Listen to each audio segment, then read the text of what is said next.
The views expressed on this special broadcast of the Take 12 radio show do not necessarily reflect those of KHLT Recovery Broadcasting or its affiliates.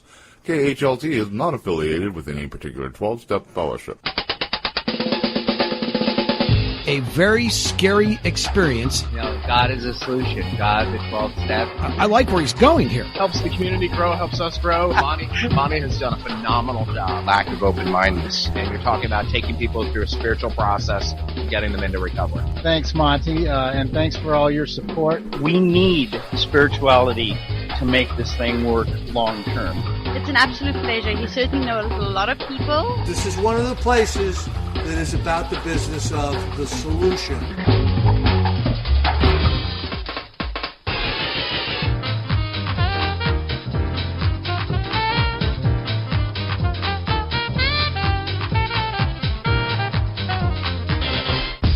And now, broadcasting on location somewhere in the vast expanse of the Pacific Northwest, it's the over-opinionated 12-stepologist, the Monty Man. You betcha. That's right.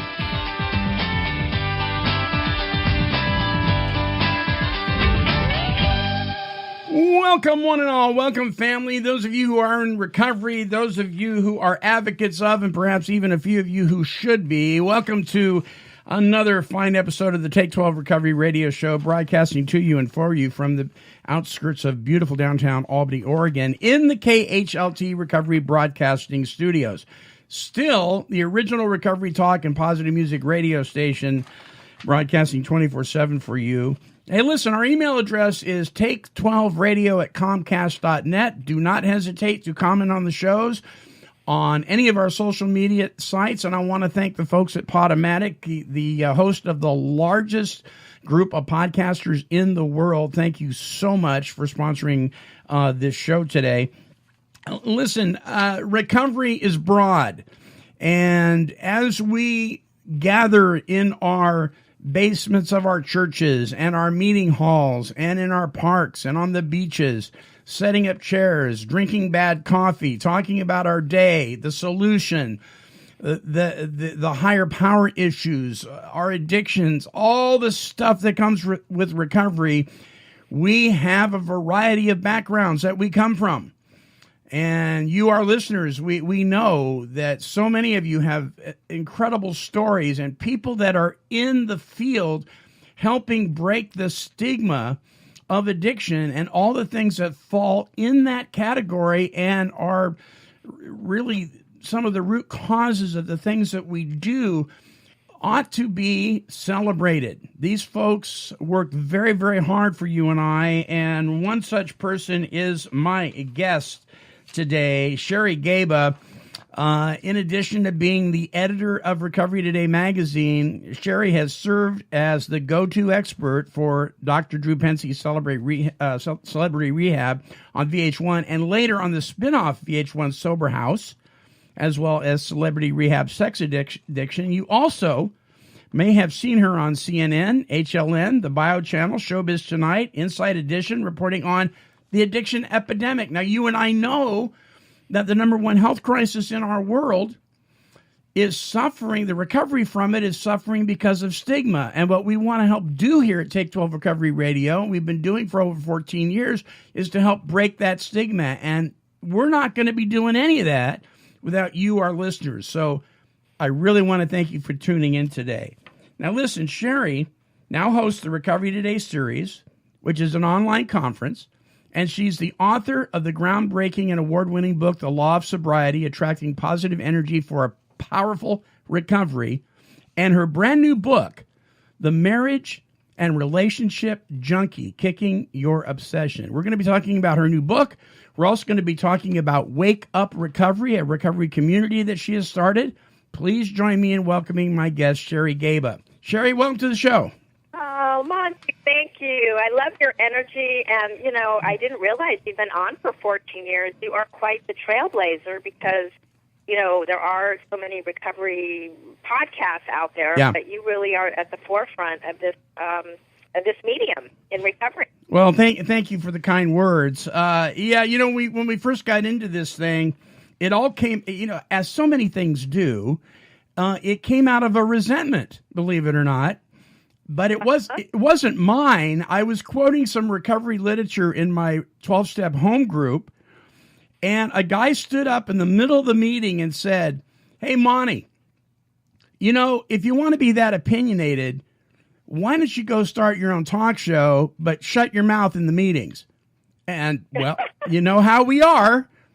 So there, that's funny. There you go. And I got home from that meeting, and I had a message on my answering machine from recovery recording artist Sonia Lee and another gal, Mary Lynn B. They both messaged me. They saw an email that I wrote, and they said, "Have you ever thought about broadcasting this stuff?" And so I called them back, and one thing led to another, and there we go, 14 years later.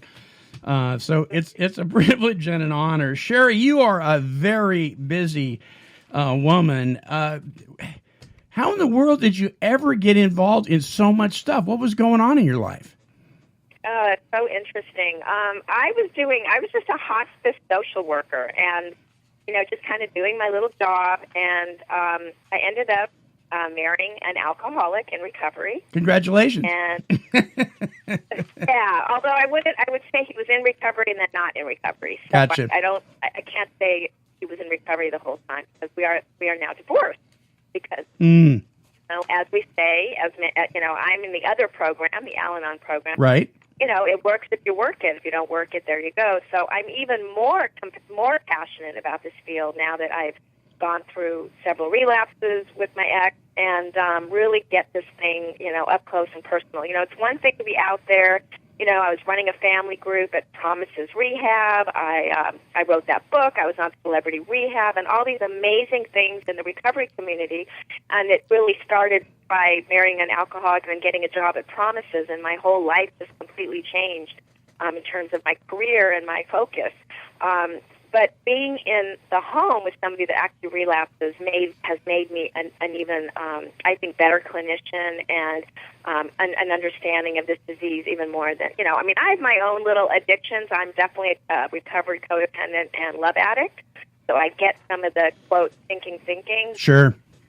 Yeah. I think, a lot of it kind of overlaps, but more than ever, I love what you say about eradicating the stigma, because there still is so much stigma. I was at a Easter party, and I'm sitting down with someone. I'm telling them what happened to my ex and so forth. And he goes, it's such a cult. AA, the 12 steps, such a cult. And, you hear that all the time. And it's like, yeah. I don't know about you, Monty. I don't know how you answer that question, but I try to explain to him that, it's not a cult. It's a place where people go to get well. And only, I talk about how the first step is only about the addiction, and the rest is about living life on life terms. So, there's still that stigma around the program itself. Yeah.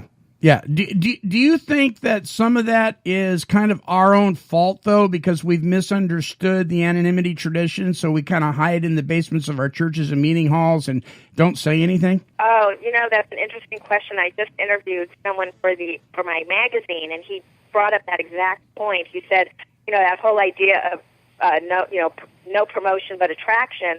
Yes, I think that does hurt us, but I think it's changing, because look at all the podcasts that are out there. Yeah. I have a magazine, and I still get naysayers that write me and say, this is supposed to be anonymous. What are you doing? Me too. Yeah, there's some, and I get that, and I think the old school. I interviewed Jamie Lee Curtis in the magazine, and she right. was mentioned in the program. She even used the word 12 steps. She goes, that is a tradition, and so I'm only here today to so that somebody maybe out there will have my story, and I will be able to help support them like somebody helped me in the media that shared their story. So there's some people out there that are hardliners that, and I respect that. I Sure. respect all of it. I respect whatever works.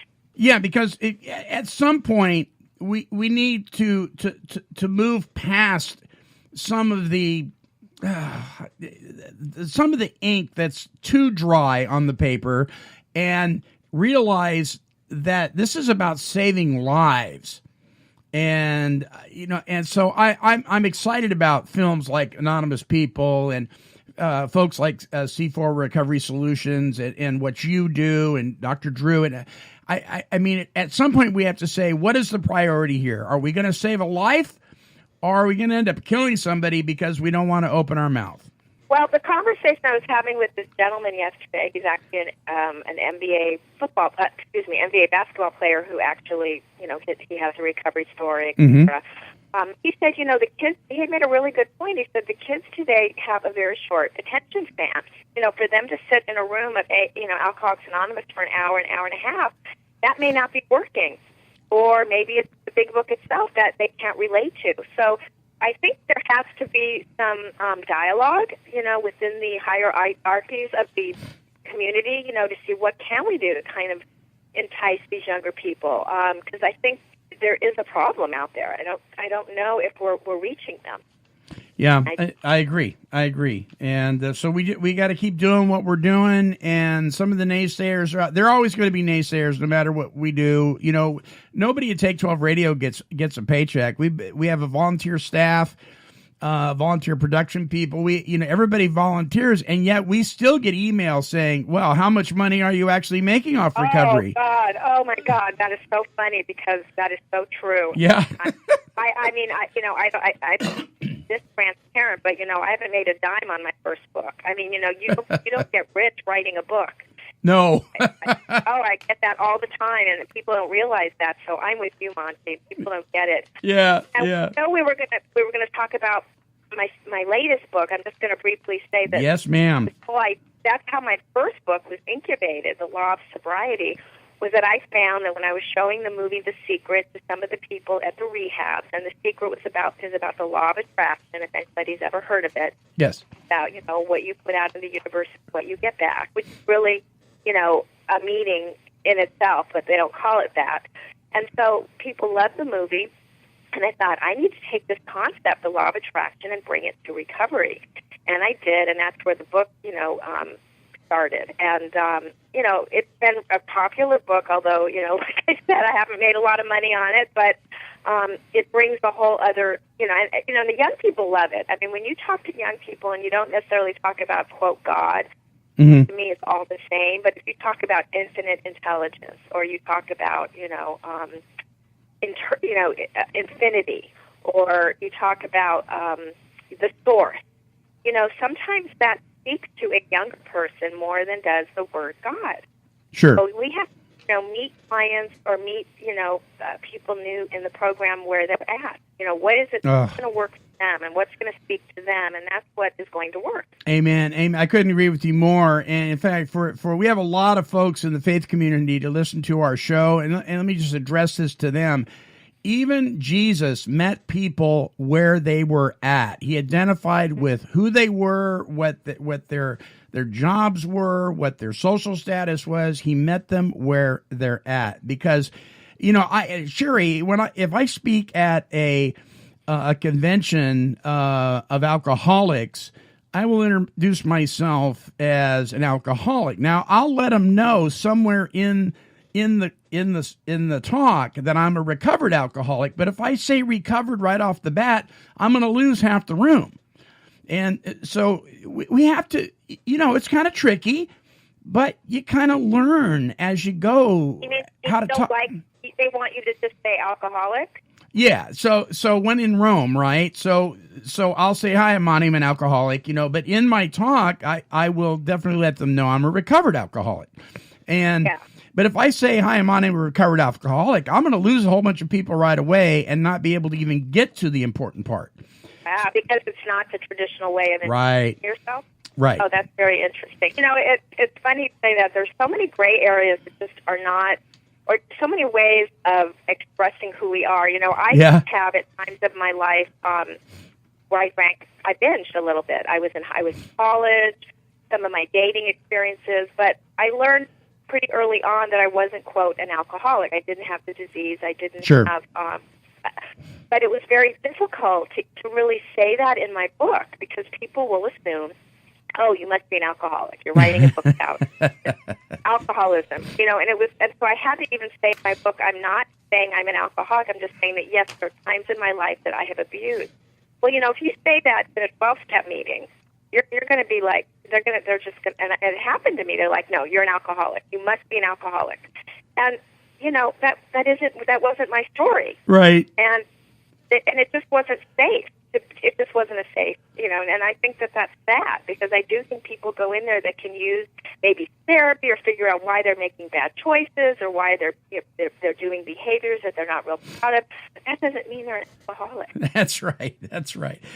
Sherry, we're going to take a real quick break, and when we come back, we're going to talk about Sherry's new book, The Marriage and Relationship Junkie. I know when I first saw this title, I was like, what? So this is going to be very interesting. So, folks, don't go away. Check this out. You and I know all too well how talented folks in recovery are. KHLT Broadcasting, the Take 12 Recovery Radio Show, and the Recovery Broadcasting Network are handing you the opportunity to share some of that talent. If you've ever written your own songs and have always wanted to share them publicly, here's the chance to share your talent with thousands of people all over the world through internet radio. For the next several months, the Monty Man will be reviewing songs written and performed by people in recovery. Whether you're an accomplished musician or a novice, he wants to hear from you. All forms of music will be considered. Adhering to federal copyright laws and possible contractual agreements, some restrictions may apply. To submit your original music by email, send MP3s to take12radio@comcast.net. That's TAKE, the number 12, radio@comcast.net. Or drop your CD in the mail, addressed to KHLT, P.O. Box 93, Albany, Oregon, 97321. Nothing changes if nothing changes.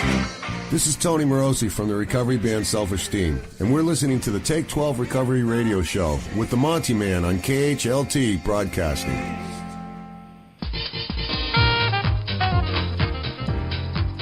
Zippity-doo-dah! Welcome back to the show. You've tuned into the Take 12 Recovery Radio Show. Take12radio.com on your internet dial. Hey, listen, you can download any of our shows for fun and for free. Just go to take12radio.com and click on Follow Me on Podomatic. We also have YouTube versions, WordPress, Facebook. I don't have time to name them all, but they're all there. And please feel free to comment on the shows. We love to hear from you. All right, my guest this week is Sherry Gaba from Recovery Day Magazine and a whole lot of other places as well, including Celebrity Rehab with Dr. Drew Pinsky and her Recovery Today series and Wake Up Recovery, which we're going to talk about here in a minute.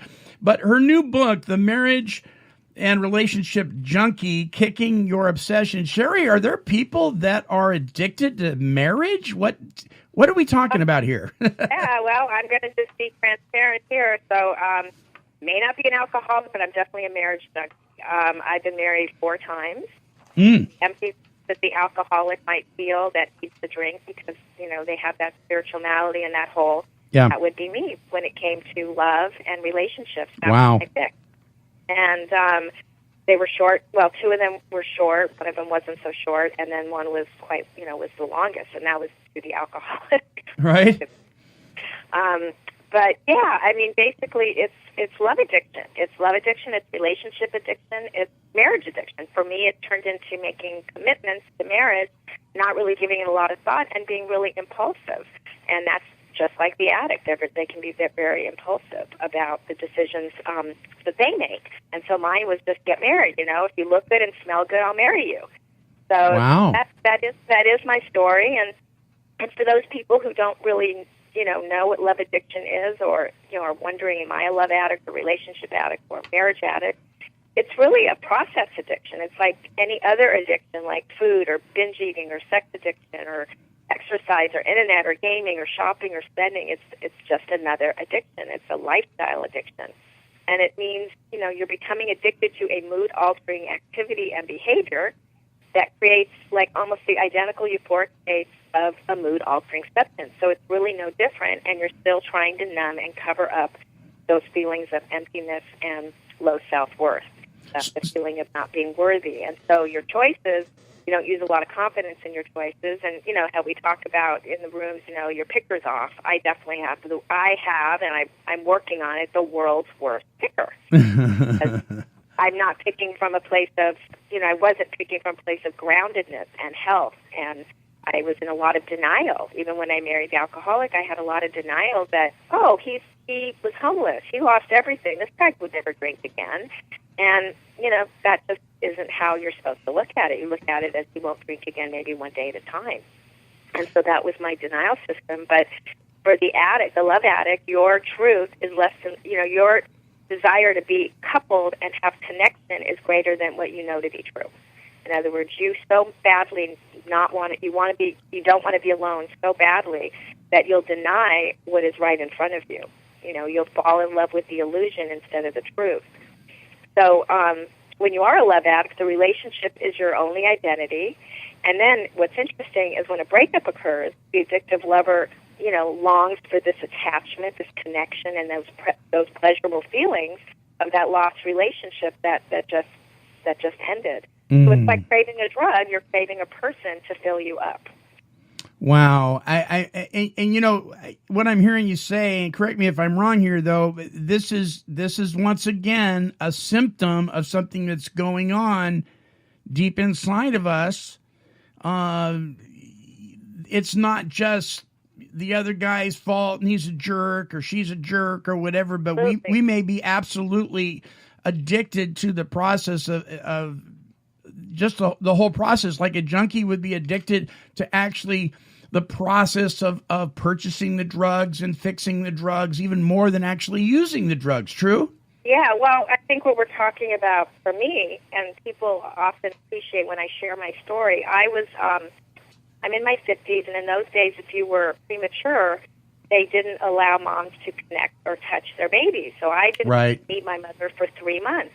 So I had very early trauma, and, you may have listeners out there going, oh, come on, you were just a baby. But we know that attachment is super important. And so if you were neglected, your parents were addicts, you were abused, or you came from a divorce, or you were an incubator baby like me, there might have been some early trauma that set you up for some major separation anxiety issues and abandonment issues. And so when one day I was able to really get validated that, oh, my God, that's it. That's it. It's just a desire for connection. I'm just wanting connection. I'm wanting what I never got. And so I'm sure, many alcoholics feel the same way, like their parents weren't available emotionally or physically. They didn't get what they needed. So it wasn't just a genetic predisposition to become an addict or alcoholic. It was also that deep-seated trauma that they grew up with. So absolutely, it is a symptom of something else. Is it possible? I'm thinking about people that I know that have had children. They're in an extremely dysfunctional relationship with their spouse, and they have children thinking that that's going to solve the problem. And I know you've heard that, right? Oh, yeah. Well, absolutely. I mean, how about just young girls that get pregnant early because they think that if they have a baby and will be loved, that will make them feel whole. Right. No, that is not it. It comes from inside. We know it's an inside job, just like any addiction. It's a spiritual malady. It's allowing something greater than yourself to help you, to guide you, to support you. And then the support of meetings or a therapist or some sort of spiritual program. I mean, that's really at the heart of that emptiness that we all know so well. So, I don't think having a baby is going to make them better. I don't think it's going to be the solution for a teenage mom to get pregnant so that she can feel love and connection. Right. Again, it's connection. How do you get connection? How do you get appropriate connection? And I think about like today's dating world with the dating apps and the internet dating. You think you're connecting in this app, but are you really connecting? I think it's a superficial connecting, but I think it makes people think that they're connecting, and then the apps themselves becomes the vehicle of their addiction. It becomes the addiction, because they think that they're connecting to somebody, but they're really not. You can't be really connecting to someone in a dating app or internet dating. And so, where do you find places that are healthy where you can get that connection? And that's why, 12 steps work, or, support systems. Mm-hmm. That's what we need to feel like I mean, because that's the bottom line. It's that desire for connection. That's why social media is so addictive, because people are connecting, but are they really connecting? It's so superficial. Yeah, I think so. Yeah. Do you think the progressiveness of technology has really fed our obsessions? Oh, God, absolutely. Yeah. And it also feeds into the instant gratification that addicts desire. Or you can become addicted. And actually, there's companies that are actually hired by these other technology, social media outlets where how can we get people to, how can we get them to come on our site more often? Think about likes. I mean, God, any narcissist is going to be loving likes on a Facebook page, right? Right. So they have ways of making people who are empty and feel less than anyway to think that they're going to get it off this social media. And I mean, it's a real problem. I mean, think about the bullying that goes on. Mm-hmm. I mean, it's just a really, there's got to be some social control over this because it's really getting out of hand, I think. It is. In fact, our Friday show last week, we did part 1 of bullying, and we're doing part 2 this Friday. And that's one of the red flags. If your child or your spouse or your friend is being a bully or is being bullied, is the social media thing. So, all right, people that are obsessed, and I'm always, whenever we talk about something like this, it always reminds me of a thing that I went through years ago, where I was so addicted to you being okay with me that I had no concept of emotional sobriety, like Dr. Alan Berger talks about, and none whatsoever. And I could not stand on my own 2 feet. I wasn't comfortable in my own skin unless you fulfilled the expectations I put on you, and then that wasn't enough either. So you're talking about codependency. Oh, absolutely. Emotional sobriety. And, codependency is your identity is based on how the other person thinks you bet. You, needing validation, needing acknowledgement. It can show up with people, places, and things, of course. It can happen at work. You're only happy when you get that data boy from your boss. Mm-hmm.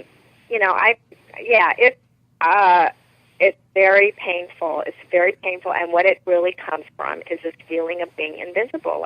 Where in your life, in your childhood, were you not enough? Or was there trauma and chaos in your family, and were you always other-focused? Because if you're always other-focused, then you're not focused within. And if you're not focused within, then you're always going to look outside to get that validation. So it's kind of like almost reparenting yourself. What is it that you didn't get? I mean, for me, there are a lot of things I didn't get. It's for people to look and say, what didn't I get, and how can I receive that in a healthy way? And, I just wanted to list some of the signs of obsession. Because yes, please do. I don't even know what obsession is, but, it's when you first meet someone, you fall in love instantly, and you think about them constantly and immediately fantasize about a future together. Or you overwhelm partners with attention. Or you feel it's your responsibility to fix your partner and make them perfect. Or you're not your authentic self with your partner, but are always changing yourself to suit them or please them. You're hyper-vigilant and overreact to the slightest signs that your partner is no longer interested, and you feel empty and lost or unworthy if you're not in a relationship. And so if those are the things that, any of your listeners are experiencing in their relationships, you might want to take a look and say, am I a relationship junkie? Am I a love addict? And can I work with those issues? Again, I think it's an attempt to recover the losses of our early childhood. I think when a child receives lots of love and nurturing, they feel secure, and that person will likely grow up with a really good sense of themselves as a complete person, and they'll be able to set up healthy relationship boundaries. But without this nurturing and not understanding what boundaries are, a child may develop a really poor self-esteem and insecurity, and then you get into the trouble of getting into abusive relationships as you settle. You'll take the scraps because you don't feel good enough within yourself. Another issue is sometimes relationship addicts grew up with caregivers that were unavailable physically or emotionally. So, like I was saying earlier, they might have been neglected or abused, and so if they come from an intact functional family, like whoever that is. I don't know who's functional, but some people do grow up in healthy families. They have a better chance of finding healthy love. Sure. Or even an adolescent that didn't feel like they fit in with their peers can also develop a love addiction because, again, they never got that acceptance from their peers, so they're going to look outside to get that acceptance in their love relationship. Let me ask you a question here. What about kind of the opposite? There's a television series on currently called The Goldbergs. I don't know if you've seen it or not, but the mother portrays this incredibly overprotective woman, and everybody laughs because most of us can identify to some degree with that kind of parent, where she wants the children to be so dependent on her for everything. She cannot let go. She cannot cut the apron strings. She will do everything in her power to make sure that everything stays the same. Can a child grow up with that much attention to where they're so dependent on mom and dad that there's so much over-nurturing that when they go out in the real world and they don't get that, they crumble? So what you're saying is like the helicopter mom? Yes. Yeah, okay. I have a client I'm actually seeing right now where her mother just micromanaged her whole life, and she has major anxiety issues around, like when she dates, if the guy doesn't text her or call her right away, she freaks out. She has so much anxiety, so much emptiness because she was so used to all that attention, that constant attention. So absolutely, I think codependency and love addiction can come from having an overbearing parent that, just gave you too much attention, and that's what you expect from the world. It's almost like an entitled kid. You're sort of entitled. I think that even addiction, substance abuse can grow out of that. Mm-hmm. Because you're just so used to instant validation, instant attention, and life isn't that way. Life is not instant.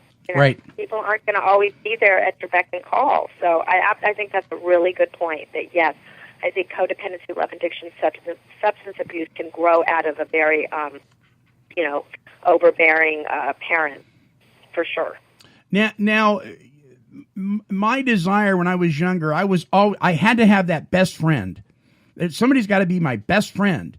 And by God, I'm going to make you my best friend if it kills me. And what I ended up doing was pushing people away. And one of the solutions to that for me was learning how to apply and implement this 12-step process. So there's solutions to this stuff. What are some of the solutions? Do you offer solutions in your book about how to overcome this? So I could talk about some exercises you can do to allow for healthy love into your life. So kind of doing the opposite of what you have been doing. So this is kind of a great way to start. Be aware, like right now, just being aware. Oh my God, that might be me. Okay, so awareness is always the first step. And then making a decision to change. Okay, so that's maybe where you go, okay, I think I will go to a meeting. I'll seek therapy. Or I'll do things differently. Like I won't text that guy, because he's not texting me. Like what is my intention here? Well, I'd like to meet a nice person, but if I keep texting, I'm gonna make them want to go away. I'm gonna sabotage. So what if I just sit here in my discomfort? Learning to stop looking for external solutions for problems, thinking everything is outside of you. And really, exploring and breaking down your fears. Like, what is your fear? For me, it was like, oh my God, I'm going to be alone forever. Nobody's going to want me. Wow. Even now, in my 50s, and I'm single again, there are fears that creep up like, oh my God, who's going to want me? There's no men in my age range, or they're just going to want young women. And I started to look, really break those fears down. And I went, no, I'm going to change that story. I'm going to say that I am amazing and worthy of somebody amazing. And it has nothing to do with my age. And, it's kind of working. Like I'm kind of like shifting that real negative mentality of, oh, I'm too old. And I think a lot of women, have this issue where they think they're too old and no one's going to want them. And it's just not true. Right. Moving out of a denial, so when you start meeting people, don't pretend that they're someone they're not. Stop being in the illusion of who you want them to be, but accept exactly what's in front of you, the good, the bad, the ugly. examine those early suppressed traumas in childhood. Were you neglected? Were you always other-focused? Were you the hero of the family trying to make everything okay for everybody else so that you kind of forgot yourself and became invisible? Do a lot of self-parenting.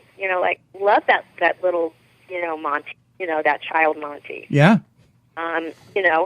Becoming a loving and forgiving and compassionate compassionate person to yourself.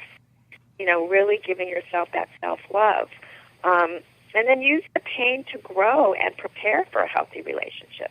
Don't be a victim over it. Like, I could certainly be a victim if I wanted to be. I could say, oh, my God, I took the addict back. We got back together after we got divorced, and we were together for 2 years, and he relapsed again. And I could, look at him and blame him, but I've had to look at my part, and my part was, he didn't have a program, and I accepted unacceptable behavior anyway. I didn't accept, again, that he could relapse. I didn't accept that without a program, that was pretty inevitable.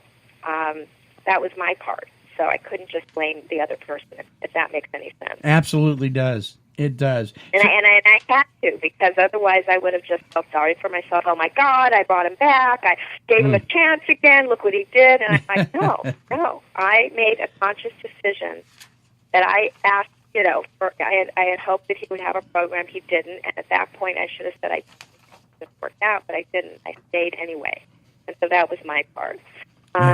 And I wasn't going to as many meetings as I needed to go in my own program. Right. And that was important, too, to look at my part. Let's see, what else?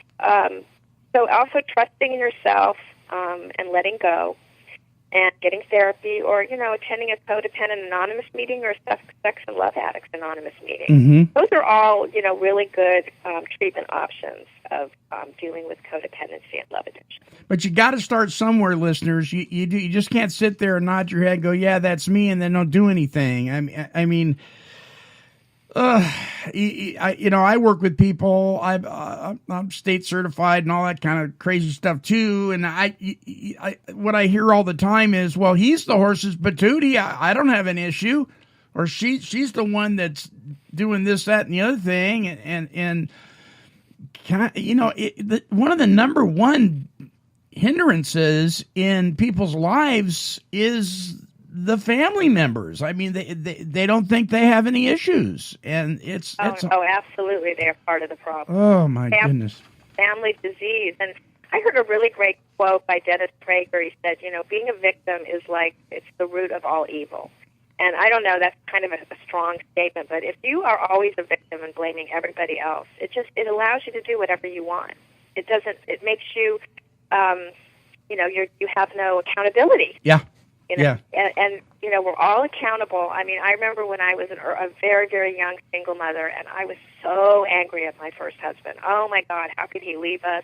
How could he leave his baby? And for years, not until I got into a 12-step program, and believe me, I had lots of therapy, lots of single-parent support groups, but when I got into a 12-step program, that is really when I let go of that victimhood. I went, oh, my God, I made these choices. Yeah. These were choices I made.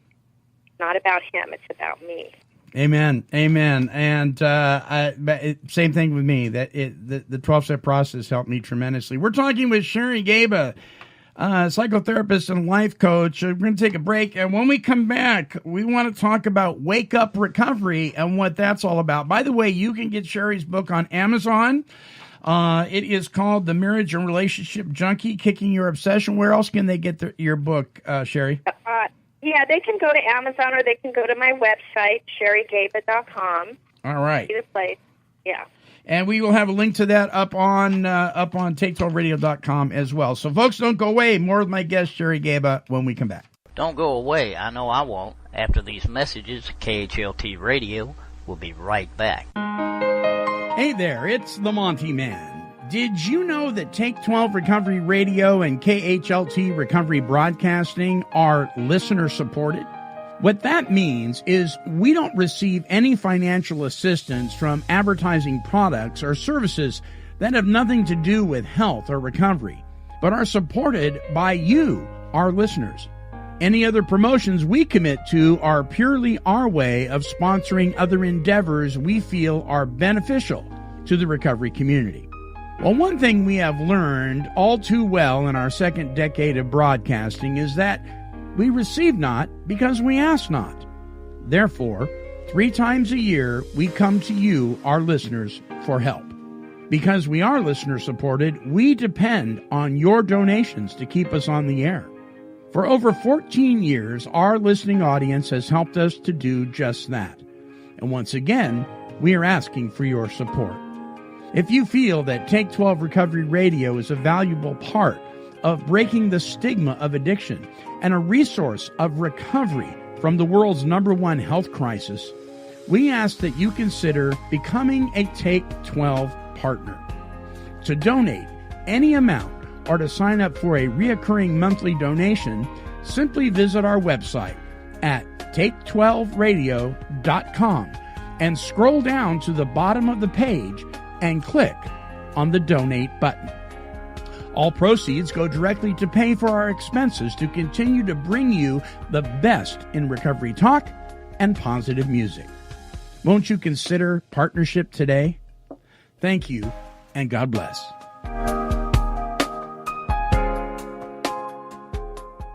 Hey guys, this is Richie Supa, and you are listening to Take12Radio.com, recovery talk and positive music.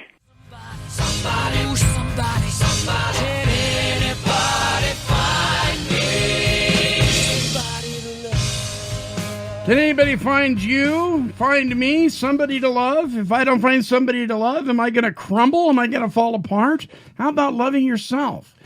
These are all questions that many of us have had, especially those of us in recovery, and we know there is solutions to this stuff, and I am telling you, you need to check on this book, The Marriage and Relationship Junkie, Kicking Your Obsession. Go to SherryGaba.com. You can also find it on Amazon. Sherry Gaba, psychotherapist and life coach, also editor of Recovery Today magazine, is my guest today. And not only is she an author, not only is she a psychotherapist, not only is she a life coach, not only is she very involved in the recovery community, but she's a web person as well, and she has a new recovery community called Wake Up Recovery. Sherry, what's this all about? So basically, when I wrote the book, Law of Sobriety, I realized that people were loving this whole idea of diving deeper into the laws of the universe, or law of attraction. Mm-hmm. And I wanted to create a coaching program. And I know that, there are many people that cannot afford the high price of recovery coaching. Sure. Very expensive. And, I'm like one of those people. I'm a social worker. I'm an LCSW, licensed clinical social worker. So I come from this attitude of helping everybody. I have a very macro view. I'm not saying that money isn't important. We have to make a living, but I always want to help more people. And I guess that's just who I am in the world. So I did create a membership site, or what you call a community, of people that want to dive deeper into using the law of attraction in their recovery. So I took all of the concepts from my book, The Law of Sobriety, and put it into a 10-week Wake Up Recovery course, which is just one thing that they get by being in the community. They also get access to probably hundreds of interviews that I've done with celebrities and politicians, and all the people that you interview as well, Monty, on your show. Sure. I've done many interviews, so they get access to all of those interviews. I do a live coaching call once a month where they get me live and can ask me anything that they want. I provide all kinds of guided meditations. I provide other tools, like I have a self-care inventory in there. And then we have two of the best parts of the whole program is I have a members-only Facebook page where people can communicate privately on that page and really share what's going on, what are their trials and tribulations, what are their successes. And then the latest thing that I've added, because there's such a need, is that, I've been in this recovery media world for about 10 years now, since I was on Celebrity Rehab. And I've done TV, I've been a media expert, I've hosted my own radio show, I do a telesummit, I publish a recovery magazine. I do a lot, and I also have a private practice. And I'm always asked, like, how did you do that? How did you get on TV? How did you become a music Right. expert? How do you host a radio show? And I'm not saying this to brag. It's been a process. You bet. It's not like it just came to me. I've worked at this thing.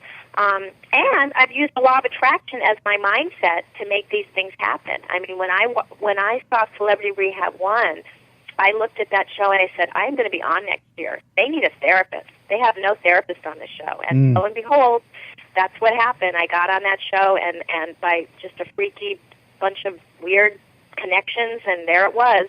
And so I kind of teach about the mindset to make things happen, how to get publicity, how to enroll more coaching clients, how to create an amazing web page, how to do, telesummits, how to do a radio show. I'm like basically teaching I'm coaching the coach on all the things that I've done to create an incredible brand. Wow, and I'm so excited for you because, again, you're using your gifts and your talents and the law of attraction and everything to give away what you've been blessed with and to help break stigma. And that's just, some people, I had a guy the other day tell me, oh, that break stigma thing, that's a buzzword. And I go, it is a very powerful buzzword, and it needs to be all about the buzz, because it is so true. And we need to break through this, excuse my language, this BS of, recovery is just very personal. Don't share it with anybody. So I'm so excited that you're doing this. Love what you said, Monty. I've never thought of it that way, but I am giving away what I've been given. Yeah. And I'm doing it in a way that most people can afford. I mean, it's $19 a month, and wow. Content could keep you busy every day. Like it's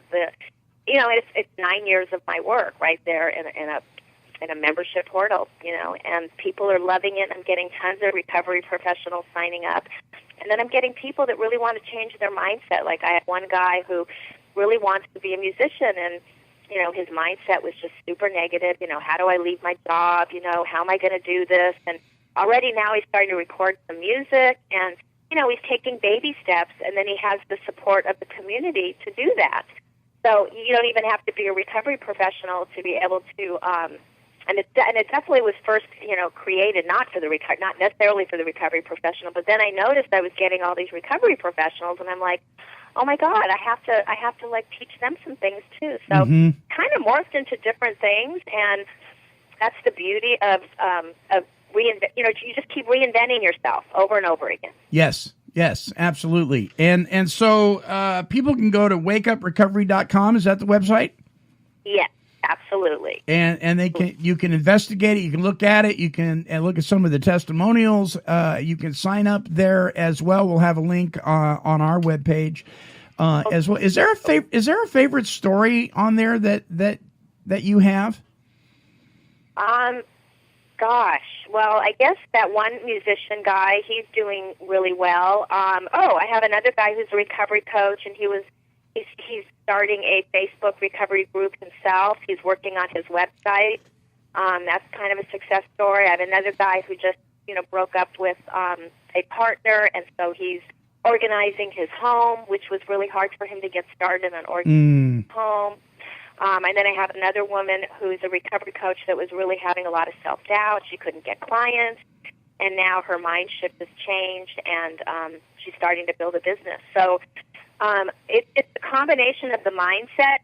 I don't know if anyone's ever heard of Bob Proctor. He was in the movie The Secret. He's a very, I guess if you're in that world, the law of attraction world, or maybe you've done a lot of corporate speaking. Anyway, there's a book called, Grow Rich. Oh God, what is it? Grow and Rich and Grow Rich. Oh, do you know what book I'm talking about? Oh yes, I'm racking my brain here too. I'm having a 50-plus brain. Think and Grow Rich. Think and Grow Rich. Yeah. Thank you. So, I've heard him speak numerous times. He always brings up his little tattered book that he's had for 40, 50 years, and it's all repetition. I tell my clients, I tell my Wake Up Recovery community, it's repetition. It's putting this positive stuff in your ears to change the neuroplasticity of your brain continually, and that's really why the 12-step program works. That's right. Putting this information in your brain, and you're changing the way you think. and it can be done. You don't have to have that negative mindset forever. Now, of course, if somebody has real depression or real anxiety, I'm certainly not saying you don't want to get the proper help with a doctor or therapist. But I think there is some thinking that we all kind of can have, and I think it can be reversed. And I certainly reverse mine with the repetition. And that's really what Wake Up Recovery is. It's just giving you content.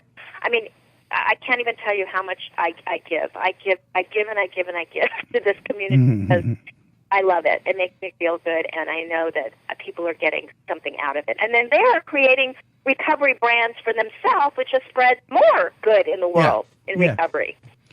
You know, one of my favorite sentences that I ever read was by an author named Mike D. He has a book out called Basic Prayer and Simple Meditation.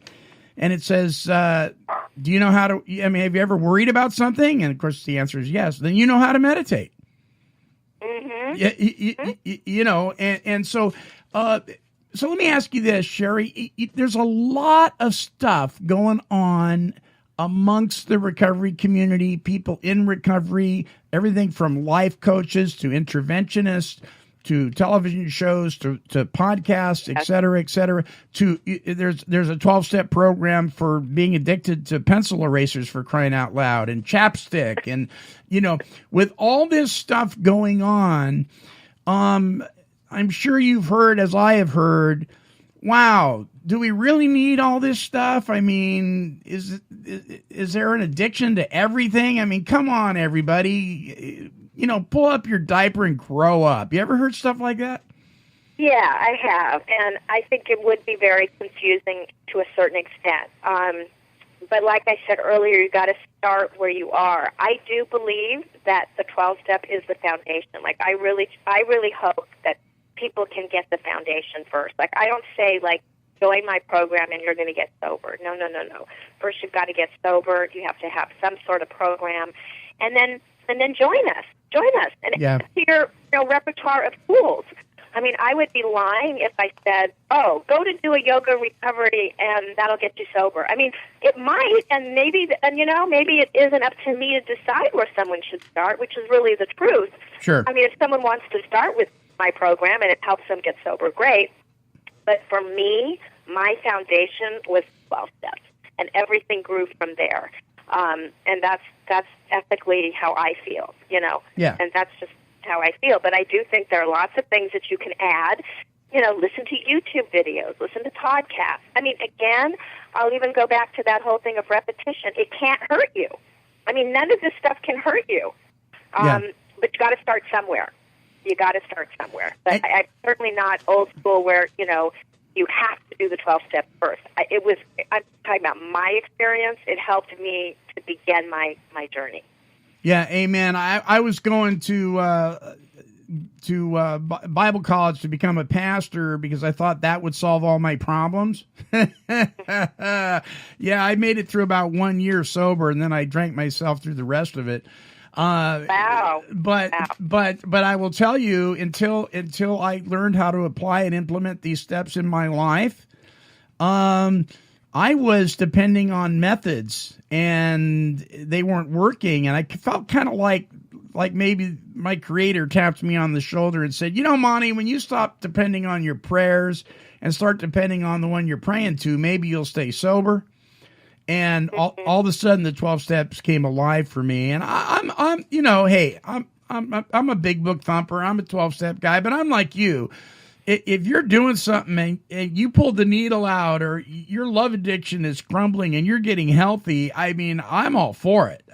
Exactly. We need to push aside some of our opinions and just look at the things that work and say, hey, man, let's go arm in arm with this thing. Well, I'm on the same side as you are. Exactly. Yeah, totally. we really do. We part of what we learn in the program is not to be judgmental and to be open and willing. So we have to be open and willing to all programs that exist, or all modalities that exist. It's not a one fit, one shoe fit, or how does it one size fits all? Yeah. Yeah, it's not a baseball cap, one size fits all, man. It just isn't like that. Oh, exactly. exactly. WakeUpRecovery.com is the recovery community, folks. Check it out. If not you, check it out. Maybe somebody you know, somebody that you love and are concerned about. Don't cram it down their throat, but maybe write it down on a piece of paper and leave it on their coffee table. It's kind of what they did with the big book back in the day. Sherry Gaba has been my guest. Sherry, any closing thoughts before we close out with our closing song this week? Oh, gosh, just want to thank you for what you're doing in the world and for serving the world and for making a difference in the recovery community. Really, thank you. I want to thank you for what you're doing. Well, bless your heart. My closing thoughts. Yeah, that's very sweet. Bless your heart. And, if it wasn't for folks like you and some of these, I've made so many great friends, from Dr. Berger to Marv Sapella from Hazleton to Ken Seeley. He was on my board of directors for a while. Just some amazing folks that we've met by doing this stuff. And I don't want to do anything else. I'm just so blessed by it. I get it. I get it. All righty. So Sherry Gaba has been my guest. Recovery Today magazine, amongst other things. WakeUpRecovery.com. Please check out her book, The Marriage and Relationship Junkie, Kicking Your Obsession. My friends, you're not hopeless. There's always hope. It's not too late. And I know you're sitting there, some of you, and I get emails all the time. You're just beating yourselves up. Drop the rock. I mean, there is solutions to this stuff. And I just want to encourage you. Email me here at take12radio@comcast.net with your questions. If I don't have the answer for it, I'll point you to somebody that can help you find out. Please do that. All right. Our closing song this week is by my friend Kathy Moser. It is entitled, If You Are Willing.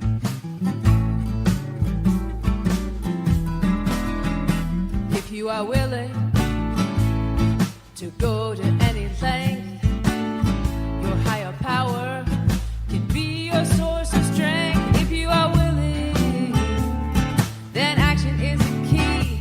Give me the vision to make the decision to open the door and set me free. Life is a process, God is the core. You can turn your will over and open up that door. The past is the past. Let go of the shame, let go of the guilt, let go of the blame. 'Cause if you are willing to go to any length, your higher power can be your source of strength. If you are willing, then action is the key. Give me the vision to make the decision to open the door and set me free. Of course you have questions, of course you have doubts. Just try our suggestions, we'll show you the way out. Surrender to faith, open your mind, trust in something. You'll be amazed at what you'll find. If you are willing to go to any length, your higher power can be your source of strength. If you are willing, then action is the key. Give me the vision to open the decision to open the door and set me free. 'Cause if you are willing to go to any length, your higher power, it could be your source of strength. If you are willing, then action is the key. Give me the vision to make the decision to open the door and set me free. If you are willing. Kathy Moser, If You Are Willing. For more great music from Kathy, visit her website at kathymoser.com. That's Kathy with a K, by the way. A very special thank you to Sherry Gaba, our guest this week, of Recovery Today magazine, also Wake Up Recovery. Visit the website, wakeuprecovery.com, a fantastic community. You don't want to miss out on that. Listen, until our next broadcast, this is the Monty Man, and I truly am wishing God's perfect serenity for you. Bye-bye now. This has been a broadcast of KHLT Recovery Broadcasting.